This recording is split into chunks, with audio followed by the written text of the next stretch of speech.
Musiquinha. Sem papas na língua, com o professor Dionísio da Silva. Oferecimento Universidade Estácio de Sá. Hora de conversar com Dionísio da Silva, aqui no Sem Papas na Língua, a coluna que faz um passeio pelas palavras, pela história das palavras, das expressões, das frases, dos palavrões, das palavras santificadas e também das demonizadas. Caro Dionísio, bom dia para você. Bom dia, querido Boixá. Gostei do santificadas e demonizadas, é a grande dualidade, né? Deixa eu te falar uma coisa, eu queria transmitir a você, ou através de você, um grande abraço, admirado abraço, agradecido abraço à classe dos professores de todo o nosso estado, de todo o Brasil. Eu já encerrei o programa da rede hoje, fazendo uma saudação aos professores, e aqui no Rio de Janeiro especificamente, como você é professor, uma ouvinte, até Maria Helena, escreveu para nós e me mandou um SMS e disse o seguinte: meu caro Boechat, meu contato hoje é para pedir que parabenize o professor Dionísio e, em nome dele, todos os ouvintes, professores que acompanham a programação da Band News FM. E eu estenderia outros que não acompanham também. Um grande abraço, portanto, a todos os professores. E o dia do professor, que é hoje, essa carreira sacrificada, mal remunerada, desprestigiada, que caiu em desprestígio com o passar dos anos, um absurdo.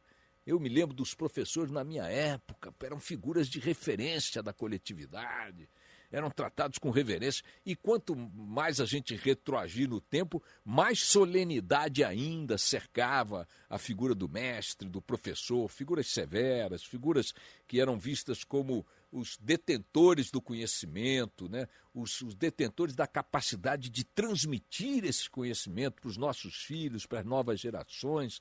Isso foi se perdendo, foi se diluindo, e nós vivemos hoje uma grande tragédia. A pátria educadora tem na classe dos professores uma das mais desprestigiadas do espectro trabalhista no país. É uma vergonha. Salários vis, condições de trabalho inomináveis, coisas do gênero que a gente cansa de mostrar, mas que infelizmente o Estado brasileiro parece ter se acostumado e até gostar de manter nesse status, né? Queria então, Dionísio, te dar esse grande abraço pelo Dia dos Professores e, através de você, abraçar todos os professores brasileiros. O Dia do Professor é o tema da nossa conversa Sem Papas na Língua de hoje. Eu que estou atolado até a medula com o horário de hoje, vou começar às 10h29, seu Rodolfo Schneider, a conversa de Sem Papas. A culpa é sua, entendeu? Mas vamos lá, meu querido Dionísio, palavras que tenham relação com o professor, com o Dia do Professor. Vamos começar com aula, que é a mais importante, talvez. Querido Boixá, antes de mais nada, muito obrigado pelos parabéns. Faço minhas as suas palavras. É muito frequente que eu possa fazer minhas as suas palavras, e não é apropriação indébita, é porque nós temos nossas conhecidas afinidades, e tudo que dá eventualmente errado aqui nesse programa, evidentemente que a culpa é do Rodolfo. Nossa, claro. Nunca erra. Claro. Tudo bem. Minha culpa, não seria. Problema, não. Temos que ter um alemão de vítima. Claro. Mas olha, a aula, Boixá, bom, antes de entrar em aula, bem rapidinho, um dos sinais da desvalorização do professor não é o salário que se paga. Se o governo pudesse pagar menos, pagaria. Não pode porque os sindicatos não deixam. Mas o fato de a presidente Dilma Rousseff ter tido 6 ministros em 10 meses de governo. Então aí já dá um indicador suficiente. 6 ministros, 3 ministros da educação? Na educação são 6 nesses 10 meses. 6 ministros? É uma coisa impressionante. O segundo governo são 6. Ela começou com o Aloysio Mercadante, isso, substituído pelo José Henrique Paim. Entrou o Cid Gomes com aquela toda. O Luiz Cláudio Costa sucedeu o Cid Gomes por um mês. Entrou o Renato Janine Ribeiro, que esse sim é professor, e daí entrou a Luiz Mercadante de novo. São 6. Que horror. É um horror. Mas Que a primeira aula... A pátria educadora. Mas vamos lá para a palavra aula. A primeira aula, as primeiras aulas foram dadas ao ar livre. Mas como quando elas começaram a ser dadas em recintos fechados, elas foram dadas em palácios ou em sacristias. Aulé, em grego, é palácio. Como as primeiras séries episcopais foram também palácios e ali eram dadas aulas, então a aula ganhou esse significado. Aulé. Portanto, a palavra aula vem do grego aulé, que significa palácio, porque os alunos das primeiras aulas registradas na história ou aprendiam nos prédios religiosos, nas sacristias, enfim, ou nos próprios palácios. Como os prédios religiosos também se assemelhavam aos palácios, tudo ficou como aulé, e aula derivou disso aí. E a palavra santificada, professor, veio de onde? A palavra santificada, a raiz é um verbo que é o mesmo da sancionar, o mesmo de sancionar as leis. Você santifica as palavras, isto é, você diz que aquelas palavras são puras, são certas e elas passam a ser aceitas. Isso também é o verbo santificare, tem esse significado. Os santos canonizados, que são santificados, semelham a isso que a gente acha das palavras, ao contrário dos palavrões. São aqueles que são aceitos como modelos, e as palavras santificadas, como você, com sua clara intuição, sempre deixa isso muito patente para todo mundo, né? Elas se opõem aos palavrões. São demonizadas porque o santo está do lado de Deus e o mal está do lado do demônio. E o professor, de onde vem, então, finalmente, a palavra professor? Poxa, a palavra professor vem de um tempo verbal que o português não tem, que é o supino. É o supino de um verbo chamado profitere, que é declarar abertamente que você sabe um ofício. Para ser professor, os primeiros professores, eles tinham que declarar que eles sabiam uma determinada matéria, aritmética, astronomia, oratória, retórica, e daí um magistrado, daí vem também magister, que ficou mestre, o sinônimo de professor, dizia se ele sabia docere, que em latim se pronuncia docere, de onde deu docente, explicar aquilo. Então os primeiros professores eram doutores que foram para a sala de aula. O caso zero de professor na tradição portuguesa é o Micael de Vilaboa, que era sacerdote, professor e prior. E o caso zero de professor no Brasil, eu acho que já dá indicação da falta de valor, de valorizar o professor ser muito antiga, foi o padre Manuel da Nóbrega, cujas ossadas estão perdidas aí no aterro do Flamengo, porque quando foi feito o aterro, não se importaram de separar os ossos do Manuel da Nóbrega, que estava enterrado ali. Ah, é? Tinha uma sepultura ali? Tinha uma sepultura? Tinha um jazigo? Tinha várias. Quando derrubaram o morrinho lá do castelo, né? Suponho. Havia várias sepulturas, e uma delas era do padre Manuel da Nóbrega.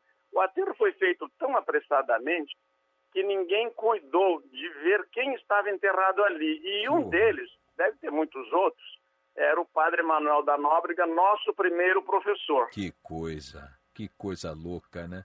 A gente viaja pelo tempo e vai vendo que os governantes brasileiros sempre foram muito ruins, muito despreparados, muito desligados de compromissos essenciais com a cidade, com a sociedade, com a memória, com a história. Não é outra razão pela qual nosso patrimônio arquitetônico histórico está aí jogado às traças, ruindo, as igrejas, os prédios históricos, uma coisa horrorosa. E não é que isso está acontecendo no interior longínquo, não. Está acontecendo aí na esquina do seu trabalho, da sua casa. Você vai a Salvador, você vai a Olinda, dá vontade de chorar. Chorar. Vamos lá, a palavra alunos. Alunos não vem do mesmo étimo de aula? Não. O aluno é o seguinte, tanto educar quanto o aluno é o seguinte, o Roma tinha muitos órfãos, porque morriam muitos soldados nas guerras, esses soldados eram pais. Então, os alunos eram crianças abandonadas inicialmente, que eram entregues a essas famílias encarregadas de alimentarem essas crianças. A palavra alumnos vem do mesmo étimo do verbo alere, que quer dizer alimentar, cuidar. E educar também vem do latim educare, que é também alimentar. Então, e alimentar, cuidar, incluía ensinar a eles os bons modos e tal. Então, isso passou a interessante significar. O étimo ser educare no latim e alere no grego. Isso. Ambos Alere do latim. Alere do latim e educare alimentar no grego. Também. Deixa eu entender. O alere é do latim. Do latim. Educare também. Também os dois. Os dois são do latim. O grego tinha outra denominação. Tá. O grego seria uma coisa mais complexa, porque, por exemplo, a Grécia não fazia o ensino no recinto fechado. Durante muito tempo fez ao ar livre. A própria palavra academia se deve a que o Platão, o primeiro professor, de graça, né? O primeiro pago é o Aristóteles, que educou o Alexandre Magno. Mas o Platão ensinava ao redor de uma estátua de um herói chamado Academos, num pasto, lá num jardim, num parque da Grécia Antiga, ao redor de Atenas, e por isso a palavra academia veio dali. Eles ensinavam em ambiente aberto, caminhando, perambulando, o mestre ia conversando e ensinando os alunos. Mas é interessante que alere e educare tenham o mesmo significado, ou também Sim. contemple o significado alimentar, de dar alimento, de garantir a vida dessa criança abandonada, porque o pai morreu nas guerras, muitas guerras travadas pelo Império Romano.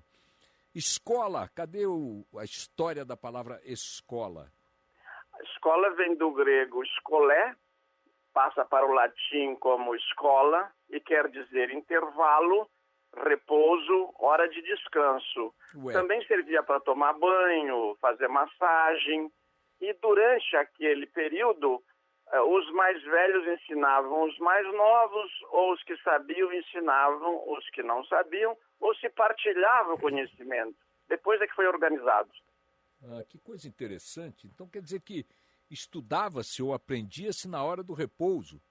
Sempre, na hora do intervalo. Continua no Brasil, né, Boixá? O ensino noturno ainda é na hora do repouso. O ensino noturno concorre com a hora do repouso, claro, dos alunos. Mas eu fico me perguntando se a tarefa de aprender se dava no momento de repouso, quando é que surgiu o recreio? Porque o recreio é exatamente para essa função aí, né, de você ter um intervalo de repouso entre as aulas, né? Essa função do recreio, essa é fácil, Boixá, surgiu muito tardiamente. Quando se resolveu fazer o ensino em massa, todo mundo tinha que aprender a ler e escrever, que no Oriente começa no ano 4000 a.C. com a escrita cuneiforme. Até então o ensino era dado só oralmente, daí passam a usar aquelas tabuletas, depois os papiros, depois os coros de cabra, depois os livros. Então, quando se coloca as crianças fazendo umas primeiras séries, depois um ensino médio, depois o ensino superior, daí então há uma disciplina, um bedel, horário para estudar, daí tem que fazer o intervalo. Claro.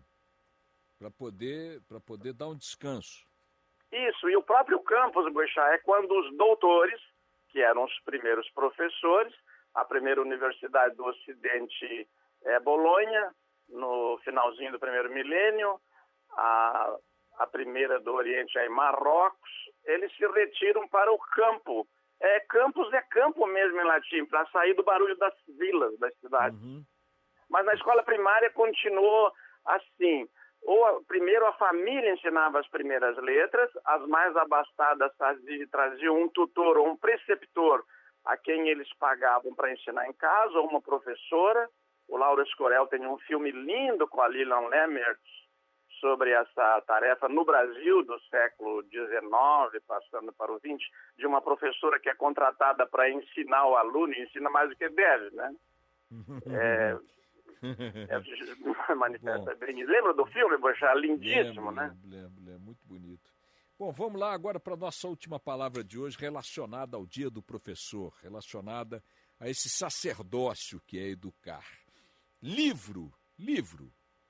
A palavra livro, ela surge quando os romanos passam a tirar, a liberar, o étimo é liber, de livrar, liberar das árvores uma película sobre a qual eles passam a colocar os sinais da escrita, escrever, porque o couro, o papiro, o armazenamento dessas coisas todas passam a ocupar muito espaço, e essa tecnologia parece muito boa. Como hoje o computador, né? Você armazena digitalmente, não, você tem, eu estou aqui com o computador aberto na minha frente, tem 15 dicionários abertos, né? Eu comprei um Kobo, coloquei lá 600 livros, posso viajar com 30 mil livros. Essa tecnologia que hoje fica evidente que ela liberou muito espaço na sua casa, antigamente liberou porque você tirou a telha, tirou a cuneiforme, botou o couro, depois botou o papiro, depois botou o livro que é formado dessas peles. Até que o Marco Polo vem da China e traz o papel. É ele que difundiu isso, né? Aliás, que curioso, muito curioso, Boechat, só para concluir, que o homônimo do Marco Polo, que viajou tanto, que é o Marco Polo Del Nero hoje, presidente da CBF, não pode viajar para lugar nenhum porque ele estará preso. Acho que foi o Simão que lembrou isso, né? Falou isso ontem com a gente. Agora, Dionísio, só para a gente então encerrar aqui em relação a livro, liber é o étimo de liberar, de arrancar, de ter. Isso, tirar daquela casquinha. Quer dizer, o ato físico de tirar a casca da árvore, que na verdade era uma espécie de um avô do papel, né? Trazido depois pelo Marco. Esse avô do papel permitia que a escrita fosse feita em sua superfície. O ato de tirar e não o material em si é que deu nome ao livro. Então, liber é o ato de liberar, de soltar, né? Aquela pelezinha chamava, que eles tiravam ali do vegetal, era o nome, eles chamavam de seiva. E tanto que esse B, liber, B de bola, está no libre, no francês, está no libro, italiano, está no espanhol, né? E está no português com V, porque essa troca de B por V em português é muito frequente. Querido Dionísio, mais uma vez minha saudação, meu afeto a você e aos professores brasileiros pelo Dia do Professor que transcorre hoje, e até quinta-feira que vem com nova coluna Sem Papas na Língua. Até lá. Boechat, querido, a tarefa de ensinar não é mais exclusiva dos professores, os jornalistas ensinam muito, estão aí as colunas, você é meu professor em muitíssimas coisas, a equipe da Band também. Eu desejo a vocês um grande abraço. Aliás, dou um grande abraço para vocês e quero dizer o seguinte, é uma alegria fazer um programa em tão boas companhias. Até de repente.